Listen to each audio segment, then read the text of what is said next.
آپ کا تعلق مضبوط ہونا چاہیے اور بالکل غیر متزلزل آپ کی وابستگی ہونی چاہیے۔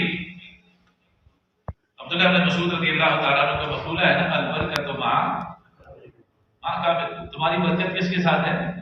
تمہارے قابل کے ساتھ، تمہارے بڑوں کے ساتھ۔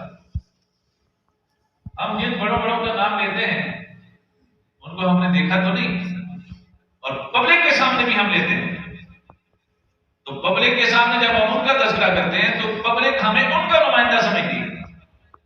اگر ہم ٹھیک نہیں چلیں گے تو پھر پبلک سمجھے گی ان کے بڑے بھی عزیز ہیں، ان کے بڑے بھی۔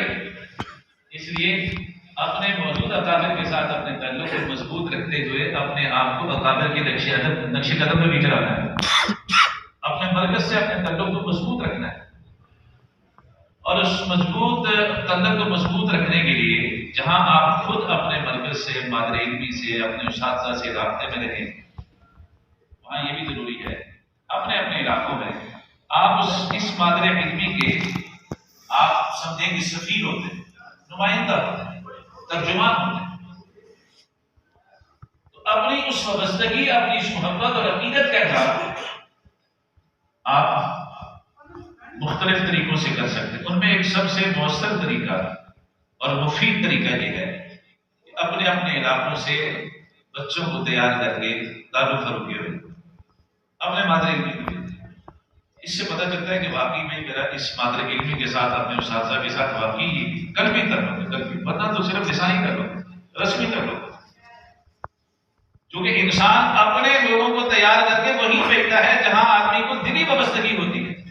جہاں دل وابستہ ہوتا ہے وہیں سے لوگوں کو آدمی وابستہ کرنے کی کوشش کرتا ہے۔ اس کے لیے آپ کوشش فرمائیں اپنے علاقوں سے، اپنے ماں کے جو بچے ہیں ان کو آپ تیار کریں، ان کو دارالعلوم میں بھیجیں، اپنے علاقوں میں، اپنے مراکز میں، اپنی مساجد میں اپنے اساتذہ کے بیانات کروائیں، پروگرامات کروائیں۔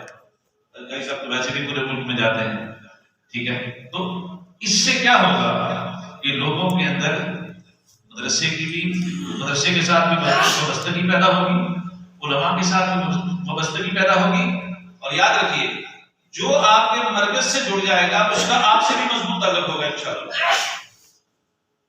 جس کا تعلق آپ کے اساتذہ سے مضبوط ہوگا انشاءاللہ العزیز اس کا تعلق آپ کے ساتھ بھی مضبوط ہوگا۔